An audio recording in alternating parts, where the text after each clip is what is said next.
Now, Savitri has entered into the transcendental region. She has vanquished death. She has cut a door through the void and stepped into the transcendental realm. The one whom, until now, she was facing as death, she sees him as the Supreme Himself. Possibly, for a certain purpose, he had assumed that form of death. But when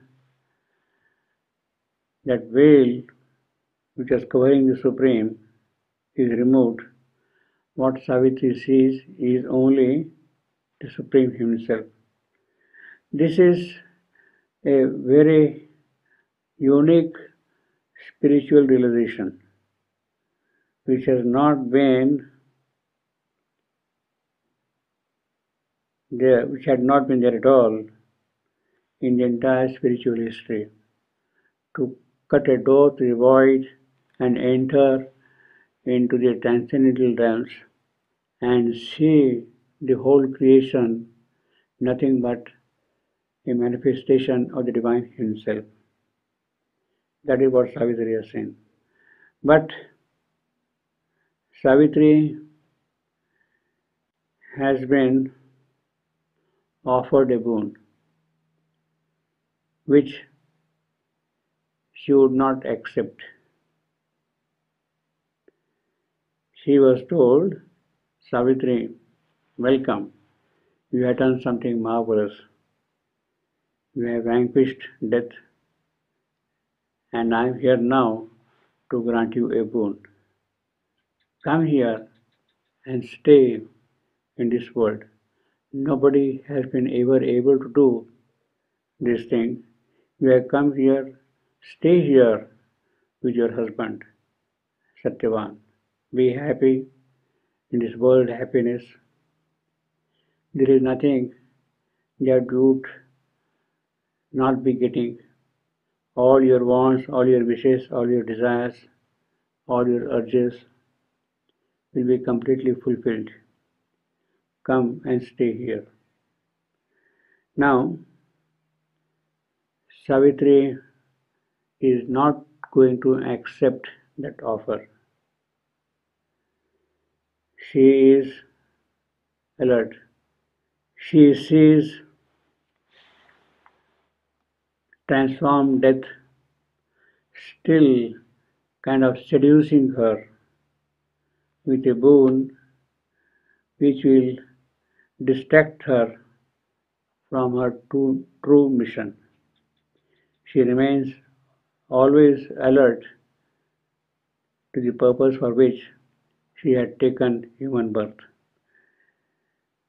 She says, yes, I know there is joy here, there is happiness here, there is light, there is a truth, there is power, there is life. All those splendid, all those marvelous things are here. But I am sorry, I will call that joy as an imperfect joy. Maybe in your world it is complete perfection. Maybe it is perfect imperfection. But that does not satisfy me. For me, that joy remains imperfect if I am not in a position to share it with the mortal being. I have taken this birth for the sake of the earth, for the sake of man, and unless I share that joy with man, that joy remains incomplete for me. It is imperfect. It is not that I do not know that joy. I am actually a person who belongs to that world. Myself, my husband, they are the natural inhabitants of that world. We are the denizens of that world. So there is nothing new in that. I don't want that joy for anything. For myself, certainly not. If at all I want that joy, I want that joy for the sake of the earth, for the soul of man. And she is urging transformed death to grant her that boon. Transformed death, who is the Supreme Himself. Now, this is something very remarkable of Savitri. She is face to face with the Supreme and she is arguing with him. Normally, an ordinary person, ordinary in the sense that even the highest realized soul would be happy to live in the world of immortality, in the world of Amrita. That is what has been the tradition all along. The entire endeavor had been to live in the world of immortality. Savitri could have easily lived there, but she says no. She says no even to the divine, to the supreme. She sort of challenges him. No, this will not do for me at all. Now that is the kind of a free will which Savitri has in her possession. Her true self is fully liberated, is fully cognizant of all the aspects of this existence. She sees that her flaming will is a part of the greater flame, but at the same time it has its own uniqueness, its own individuality, its own specific character that need not be in conflict with the character of the totality of the Supreme. I can exercise in truth my own free will.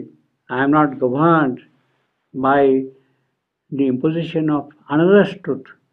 Each individual in the world of truth has to have his own truth.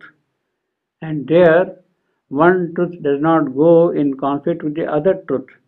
Each one can express his own quality, his own merit, his own character, his own svabhava. And it is that true svabhava which gives the individuality to the individual. And it is that which really makes you as an individual soul.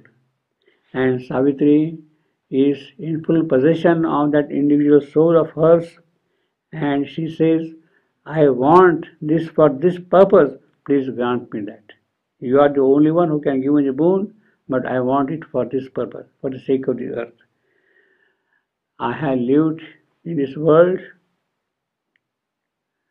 not for myself, my mission, my command, right from the beginning. My human birth is for the purpose of this world, of this mortal world.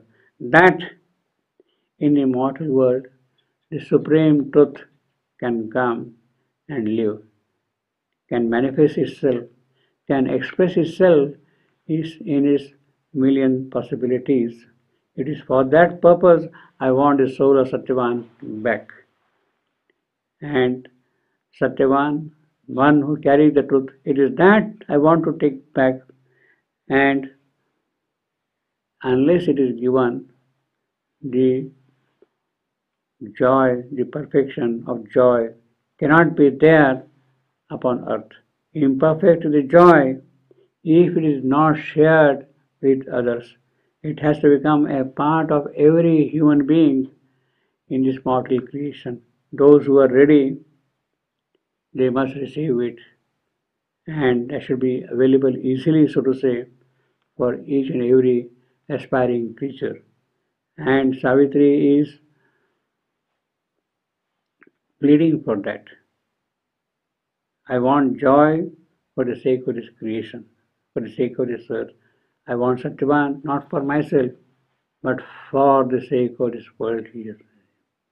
Therefore she says, imperfect is the joy not shared by all. That is important. Not shared by all. It is not only Satyavan and Savitri or the gods in the transcendental worlds who are going to share the joy. It has to be for the entire mortal creation here.